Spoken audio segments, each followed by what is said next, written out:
Allahumma salli ala Sayyidina Muhammadin wa ala alihi wa ashabihi ajma'in.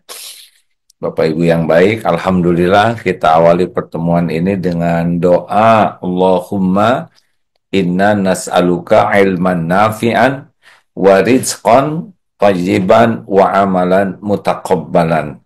Segala puja dan puji hanya milik Allah yang maha menyaksikan, maha dekat, maha kuasa atas segala-galanya. Dialah Allah Subhanahu wa Ta'ala yang menciptakan kita, yang mengurus diri kita setiap saat, tidak ada sekejap pun kecuali kita ada dalam pengurusan Allah setiap saat, ya.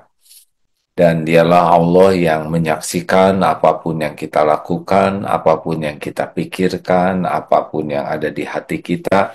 Tidak ada yang luput dari ilmu dan pengetahuan Allah Subhanahu wa Ta'ala.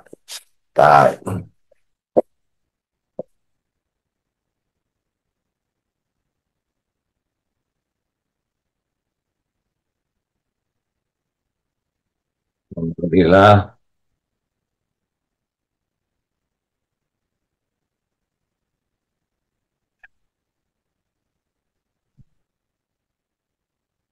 hanya harus miring begini.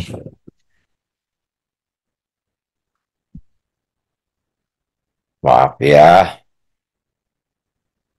Nah, Ayan, kita membahas tentang walal akhiratu khairul laka minal ula. Akhir itu lebih baik daripada permulaannya. Semuanya ini logik sekali ya, bahwa dalam perlombaan yang jadi juara itu yang paling sukses finish. Kalau di dalam Islam, siapakah yang paling sukses? Sukses itu adalah masuk surga. Ini penting dipahami oleh kita semua ya, supaya kita tidak terkecoh seakan orang yang punya pangkat, jabatan, popularitas, kekayaan itu adalah orang yang sukses. Belum, karena dunia ini tidak menjadi tempat kesuksesan yang sesungguhnya. Sukses yang asli itu adalah masuk surga. Karena apa artinya di dunia segala hebat, kalau di dunia akhirat neraka. Jadi orang-orang yang ingin tahu kesuksesan asli itu bukan di dunia ini, tapi menjadi ahli surga. Akan bacakan beberapa hadis bahwa beramal saja sangat tidak cukup ya. Hadis ini penting sekali untuk dipahami karena hadis sahih ini menunjukkan betapa sibuknya beramal itu tidak identik. Kalau secara duniawi kita pernah dengar Fir'aun ya sebegitu hebatnya, tetapi kan ya akhirnya seperti itulah ya, terkubur di lautan dan di dunia sang binasa, di akhirat jadi ahli neraka. Jangan lupa mengucap basmalah dulu ya semuanya. Hadis sahih dari Abu Hurairah radhiyallahu anhu, aku mendengar Rasulullah SAW bersabda. Ini hadis sahih ya. Ada seorang yang mati syahid lalu didatangkan. Oh, sesungguhnya orang pertama kali diadili pada hari kiamat seorang yang mati syahid lalu didatangkan, ditunjukkan nikmat-nikmat yang Allah berikan kepadanya dan ia pun mengakuinya. Jadi benar ini nikmat dari Allah yang melimpah. Apa yang kamu lakukan dengan nikmat itu? Allah bertanya. Lalu ia menjawab, aku berjihad, bertempur di jalan Allah hingga uh, mati syahid karena engkau. Jadi dia mengatakan karena engkau, ya. Aku berperang karena engkau hingga mati syahid. Lalu Allah berkata, berfirman kepada dia, kata dusta kamu, bohong. Kamu berperang agar disebut pemberani. Dan sesudah itu dikatakan, lalu ia diseret dan dilemparkan ke neraka. Ini yang pertama, penyurut api pertama, yaitu orang yang merasa dirinya sudah berjihad, bahkan jadi syuhada, tapi sesudah diadili di akhirat, ternyata dia diseret tertelungkup jadi ahli neraka. Kemudian didatangkan. Yang kedua adalah orang yang menuntut ilmu dan mengajarkannya, serta membaca Al-Quran. Lalu ditunjukkan nikmat Allah padanya, ia mengakuinya, dan Allah bertanya, apa yang kamu lakukan? Ia mengatakan, aku belajar, aku mengajar, dan membaca Quran karenamu, karena engkau ya Allah. Lalu Allah berfirman, kadam, dusta kamu. Kamu melakukan agar disebut alim, orang berilmu, qori.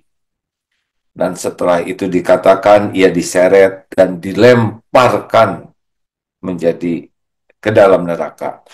Lalu yang ketiga adalah didatangkan orang yang Allah luaskan hartanya. Allah bertanya, apa yang kamu lakukan dengan nikmat itu? Aku tak meninggalkan satu pun jalan yang kau cintai kecuali aku sedekahkan harta padanya. Lalu Allah berfirman, kata dusta kamu. Kamu bersedekah karena ingin disebut dermawan. Lalu sesudah itu dikatakan, ia diseret, dilemparkan ke dalam neraka. Ini penting sekali ya. Lihat, ini adalah amal-amal yang dahsyat sekali. Jihad fisabilillah. Dia tidak kurang kepedulian ke agama, tidak kurang keberaniannya, tidak kurang perjuangannya, tidak kurang pengorbanannya, dan satu lagi, tidak kurang pengakuannya. Bahkan di hadapan Allah dia mengatakan, lillahi ta'ala, saya lakukan karena engkau. Tapi Allah tidak bisa dibohongi. Ya, Allah tahu isi hati. Ternyata Allah dapati di hatinya itu lebih sibuk mencari kedudukan di hati makhluk. Jadi tidak cukup kita sibuk beramal kalau kita tidak serius memeriksa hati. Itu yang menggagalkan sehebat apapun amal. Orang yang masuk surga itu adalah orang yang mati syahid. Dia bisa masuk surga tanpa hisab. Bahkan sebelum nanti kiamat sudah bisa melanglang buana di burung hijau itu ya, di surga. Tapi ternyata tidak berhasil. Penyebabnya kehancuran akhir itu adalah senangnya mencari kedudukan di hati makhluk. Yang kedua adalah orang yang belajar agama dan mengajarkannya. Tapi berarti dia tahu dalil, tahu ilmu, tahu tafsir. Ilmunya banyak, dakwahnya juga hebat. Tapi Allah tahu bahwa di hatinya tuh ternyata dia lebih suka pengakuan manusia, dianggap orang berilmu, orang yang cerdas, orang yang bagus dakwahnya, dan dia suka sekali dengan penilaian makhluk, dianggap ustadz, syekh, habib, kiai, ulama kondang, dai terkenal dan sebagainya lah. Dan ternyata itulah yang memenuhi hatinya sehingga Allah berfirman, kadzab, dusta kamu, bohong. Termasuk Quran. Ada yang qori, nasional, atau mungkin lebih dari itu. Tahsinnya sempurna, kemudian bacaannya juga merdu, hafalannya banyak, tapi ternyata bisa masuk neraka karena hatinya senang disebut qori, qoriah, hafiz, hafizoh, dan itu yang menjadi target dari mengapa dia menghafal Quran. Ini amalan yang dicintai Allah, dan akhirnya diseretlah masuk ke dalam neraka. Yang ketiga ini adalah orang yang dermawan luar biasa. Tidak ada kesempatan beramal kecuali dia beramal. Sedekah siang dan malam. Apa aja kesempatan karena Allah meluaskan rezekinya. Tapi gagal masuk surga. Padahal sedekah tuh bisa menghapuskan dosa, mengangkat derajat. Kenapa? Karena senang sekali diketahui makhluk, dirinya bersedekah, diakui oleh makhluk. Kesimpulan pertama, gagalnya kita mendapatkan akhir yang baik, yang paling penting yaitu masuk surga, adalah kita tidak serius memeriksa niat kita, tidak mengevaluasi niat. Karena niat itu alamat, salah niat, salah alamat. Itu yang tiga tadi, amalan yang dahsyat dalam pandangan Islam, tapi hasilnya benar-benar berbalik dengan apa yang dia inginkan dari amal itu di akhirat. Penyebabnya bukan kurang amalnya, tapi tidak benar niatnya. Innamal a'malu bin niat. Sesungguhnya amal itu tergantung niat. Niat adalah alamat. Salah niat, salah alamat. Ada tiga tempatnya, di awal, di tengah, di akhir. Yang di awal, yang dibesarkan itu roja. Inna salati wa nusuki wa mahyaya wa mamati lillahi rabbil alamin. Sesungguhnya salatku, ibadahku, hidup dan matiku lillahi, semata-mata karena Allah Rabb semesta alam. Itu di lisan, tapi hati harus benar-benar sesuai. Ya, ya Allah, saya lakukan ini karena Engkau. Ya Rabb, saya bangun, semoga ini menjadi ibadah untukmu seluruh kegiatan. Saya berwudu, semoga ini membuat diri saya Engkau sucikan. Ya Allah, saya bersihkan tubuh agar tubuh titipan ini benar-benar bersih di jalan yang Engkau sukai. Ya Allah, saya makan, semoga makanan ini jadi penguat tubuh, bisa mengabdi padamu. Ya Allah, saya belajar. Semoga dengan belajar ini saya semakin mengenalmu, semakin manfaat untuk hamba-hambamu karena Engkau. Ya Allah, saya sholat, semoga Engkau ridho. Ya Allah, saya berzikir dan berdoa semata-mata agar Engkau ridho. Jadi bukan doa itu demi doanya, bukan. Misalkan kita minta dunia, mau apa? Kita minta dunia buat apa? Kita doa karena disuruh Allah doa. Ya Allah, saya didik anak-anak. Semoga Engkau ridho anak ini titipanmu. Ya Allah, saya berbuat baik kepada istri, kepada suami, kepada pendamping hidup saya. Semoga Engkau ridho, ya Allah. Saya lakukan yang terbaik karena Engkau yang menyuruh. Engkau menyukainya. Wa ahsinu innallaha yuhibbul muhsinin. Ya Allah, saya maafkan orang-orang yang pernah hilaf karena Engkau menyukai kemaafan. Ya Allah, saya sedekahkan uang ini. Uang ini milikmu. Engkau yang memberikan jalan bisa bersedekah. Saya sedekahkan Engkau, ya Allah. Ya Allah, saya mau bicara. Semoga Engkau ridho. Setiap perkataan diterima olehmu. Ya Allah, saya baca Quran. Semoga setiap huruf yang dibaca ini Engkau ridho. Jadi pahala di sisimu. Begitulah, ya Allah, saya bekerja, ya Allah, saya silaturahim, ya Allah, saya masak, saya nyuci, saya ngepel, saya beres-beres kamar. Semoga Engkau ridho, kamar ini titipanmu. Jangan sampai ada amal yang tidak pakai niat. Perkara mubah, kalau niatnya benar, itu akan jadi amal mubah loh. Tapi perkara yang penting kalau salah niat hancur. Nah, jadi hikmah pertama adalah jaga niat. Hadis yang kedua, ini hadis juga sahih. Hadis riwayat Imam Muslim eh, nomor 2581. Jadi hari ini kita hanya baca dua hadis saja. Tentang muflis an Abi Hurairah anna Rasulullah sallallahu alaihi wasallam qala atadruna mal muflis. Apakah kalian tahu siapa orang yang muflis? Fa ya, bukan mukhlis. Bangkrut. Siapa orang yang bangkrut? Lalu para sahabat bersama menjawab, orang bangkrut di antara kami adalah orang yang tidak punya dirham dan tidak punya harta, tidak punya uang dan tidak punya apa-apa, habis, nggak ada gitu ya.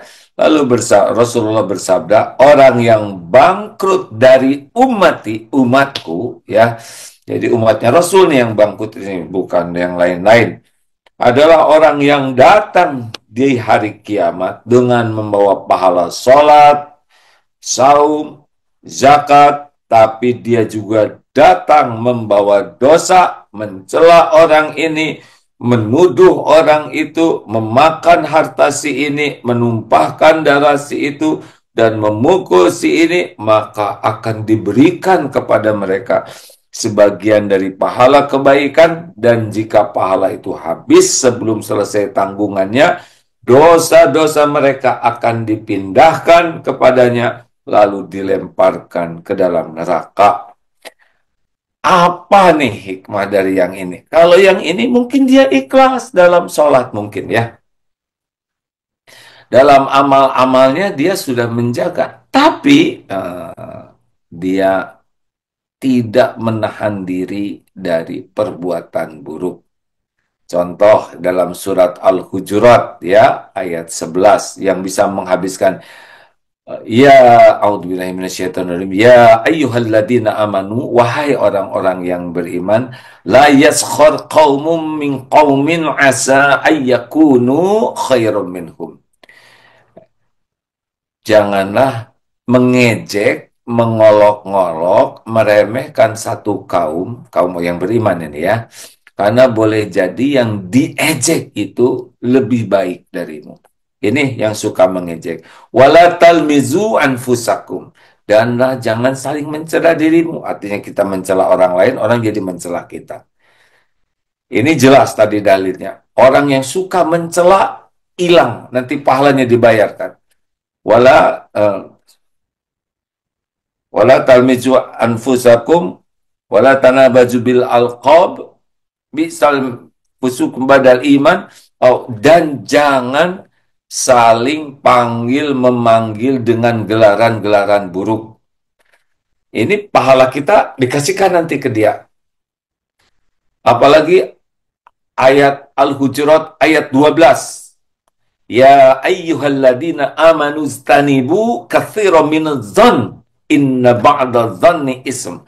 Wahai orang yang beriman, jauhi prasangka. Karena sebagian dari prasangka itu dosa. Haram ya. Suudzon itu. Malah oleh Rasulullah disebut akdzabul hadits. Sedusta-dusta perkataan adalah suudzon.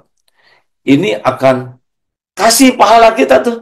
Pahala ngaji, pahala kebaikan kita, sedekah, dibayarkan kepada orang yang kita suudzoni, yang berbuah perkataan prasangka buruk atau akdzabul hadis, sedusta-dusta perkataan. Wala tajassasu, dan jangan mengorek-ngorek, mencari-cari, ingin tahu, menyelidiki, memata-matai saudara kita, mencari kekurangan kesalahan. Ini larangannya Al-Hujurat ayat 12, wala tajas, jangan tajasus. Jadi gak usah lah pengen tahu, nanti Allah ngasih tahu. Kalau kita perlu tahu dan menurut Allah kita akan tahu. Kalau kita baik sangka saja. Nah, kalau enggak ya pindah nanti pahala kita. Dosa orang yang tersebut nanti pindah ke kita kalau udah habis pahalanya. Wala yaghtab ba'dukum ba'dha, dan jangan menggunjing. Menceritakan, bergibah itu adalah menceritakan seseorang yang kalau dia tahu, dia tidak suka. Tapi benar. Kalau tidak benar, itu fitnah. Kalau benar, itu gibah. Bagaimana hukumnya? Ayuhibbu ahadukum ayyakula lahma akhihi maitan faqaritumu. Sukakah engkau memakan daging mayat bangkai saudaramu yang sudah mati? tentu kamu merasa jijik kepadanya. Hati-hati ya, kalau kita ngobrolkan seseorang, kita pikir nih orang itu suka tidak nih kalau kita sedang ngobrol seperti ini. Nah, kalau dia tidak suka dengan obrolan kita, dia tidak dengar, dia tidak tahu. Tapi Allah tahu. Ini transfer pahala kita ke dia. Kalau habis pahalanya, dosa dia dipikul. Ini serius ya. Kita ngaji, kita sedekah, kita tahajud, kita nolong orang. Ya, kita lakukan insya Allah berusaha ikhlas. Tapi saat yang sama, kita suka ngejek, suka meremehkan, mencela, kita suka manggil orang dengan gelaran buruk, kita suka berburuk sangka, kita ngorek-ngorek aib, kekurangan, kejelekan, dan kita ngobrolin itu pahala yang kita raih dengan susah payah diberikan kepada orang-orang yang kita sakiti, dan kalau tidak cukup, dosa orang tersebut akan dipindah. Nauzubillah, mungkin dosa mencuri, dosa zina, dosa apa bisa pindah karena tidak menjaga diri. Dua hadis ini benar-benar penting sekali bagi kita kalau ingin akhirat kita lebih baik, akhirnya lebih baik. Jangan sampai kita tertipu merasa sudah beramal, ternyata di sisi Allah tidak ada artinya karena salah niat atau tekor. Ya, habis dipakai membayar orang yang kita zolimi. Mari periksa niat, luruskan di awalnya apa, roja, ngarap-ngarap ridho Allah, di tengah roja dan khauf. Kalau sedang beramal, jaga ya Allah semoga diterima, dan takut hilang amal, takut tidak diterima. Kalau sudah selesai beramal, diam. Jangan sembarangan posting, takut dihapus. Roja di awal berharap, sedang beramal roja dan khauf, harap dan takut. Kalau sudah selesai beramal khauf yang dibesarkan, takut, takut hilang, takut tidak ada lagi pahalanya seperti yang tadi. Nah, yang kedua, selain kita jaga niat, mari kita berhenti untuk berbuat yang bisa merusak amal yang sudah jerih payah kita kumpulkan dengan cara ya al-muslimu man salimal muslimuna min lisanihi wa yadih. Seorang muslim itu muslim lain aman dari gangguan lisan dan perbuatannya. Ini luar biasa ya. Islam itu diciptakan Allah sempurna sampai ke niat harus bagus karena bisa mengancam kegagalan, dan kalaupun beramal niat bagus tidak cukup, harus tetap memelihara diri dari segala sesuatu yang bisa merusak amal yang sungguh-sungguh kita kumpulkan. Ingat, sukses itu masuk surga. Alhamdulillah. Itu dua hal. Kita tinggal 6 menit lagi, Bapak Ibu sekalian. Insya Allah hari ini kembali ke tanah air. Besok hari Selasa itikaf di Masjid Darut Tauhid Cipaku. Malam Rabu, ya itu malam genap berarti. Dan malam Kamis, malam 27 di Masjid DT Cipaku, insya Allah kita akan, kalau bagi yang memungkinkan silahkan, akan ada itikaf, lalu tausiah dan muhasabah pada pagi harinya, dan hari Kamis ke Bandung, di sana di Masjid Darut Tauhid Geger Kalong, lalu esok harinya di Masjid Eko Pesantren 2 di eh, di atasnya ya. Terima kasih Bapak Ibu yang baik, selamat menjaga niat di awal, di tengah, dan di akhir, dan selamat untuk terus menjaga diri dari kebangkrutan. Sudah dengar hadisnya, tinggal kita amalkan dengan baik. Allahumma salli ala Sayyidina Muhammadin wa ala alihi wa ashabihi ajma'in. Alhamdulillah ya Allah, wahai yang maha mendengar, telah engkau dengar apapun yang terucap. Hanya dengan izinmu setiap ilmu bermanfaat. Hanya dengan pertolonganmu ilmu dapat menguatkan iman. Ilmu dapat berbuah jadi amal. Allahumma inna nas'aluka fi'lal khairat wa tarkal munkarat. Tolong ya Allah, agar kami bisa mudah berbuat kebaikan-kebaikan dan mudah meninggalkan kemungkaran-kemungkaran.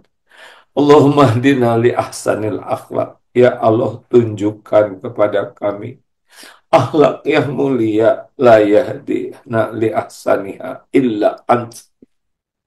Tidak ada yang dapat menunjuki kami kepada akhlak mulia selain Engkau. Palingkan dari diri kami akhlak yang buruk, ya Allah. Tidak ada yang bisa memalingkan kami dari keburukan akhlak selain Engkau, ya Allah. Allahumma ati nufusana taqwaha. Ya Allah, anugerahkan kepada kami jiwa yang takwa. Wazakiha, bersihkan jiwa kami. Anta khairu man zakaha, engkaulah yang kuasa mensucikannya. Anta waliyuha wa maulaha, engkau ya Allah pemelihara pelindung jiwa ini. Allahumma innaka afuwun tuhibbul afwa fa'fu anna. Allahumma innaka afuwun tuhibbul afwa fa'fu anna. Allahumma innaka afuwun tuhibbul afwa fa'fu anna. Duhai Allah, Engkau lah Maha Pemaaf, pencabut, pembersih segala dosa. Engkau mencintai, memaafkan. Maafkan kami ya Allah, cabut, bersihkan sebersih-bersihnya dari semua dosa aib tanpa jejak ya Allah. Rabbana taqabbal minna siyamana wa qiyamana wa salatana. Terima ya Allah semua amal-amal kami ini. Istiqomahkan kami di penghujung Ramadan ini. Berikan kekuatan, kesehatan, keikhlasan, keistiqomahan.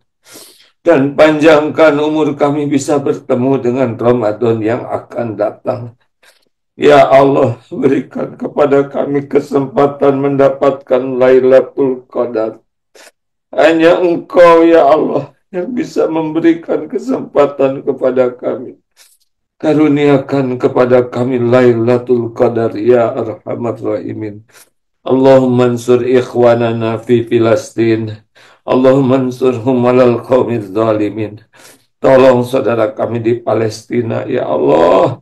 Engkau menyaksikan semua penderitaannya, semua kejahatan yang dilakukan kaum zalimin. Hasbunallah wa ni'mal wakil, ni'mal maula wa ni'man nasir. Rabbana atina fid dunya hasanah wa fil akhirati hasanah wa qina azabannar. Allahumma ighfir lil mu'minina wal mu'minat wal muslimina wal muslimat al ahya'i minhum wal amwat. Allahumma ighfir lana wa li walidina warhamhum kama rabbawna shighara. Rabbana hab lana min azwajina wa dhurriyyatina qurrata a'yuni waj'alna lil muttaqina imama. Allahumma rzuqnal istiqamah. Allahumma rzuqnal husnal khatimah.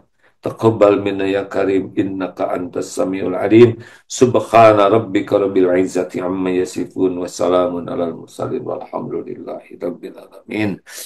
Alhamdulillah. Terima kasih Bapak Ibu yang baik. Semoga ada hikmah dan manfaat. Subhanakallahumma bihamdik. Asyhadu alla ilaha illa anta astaghfiruka wa atubu ilaik. Assalamualaikum warahmatullahi wabarakatuh.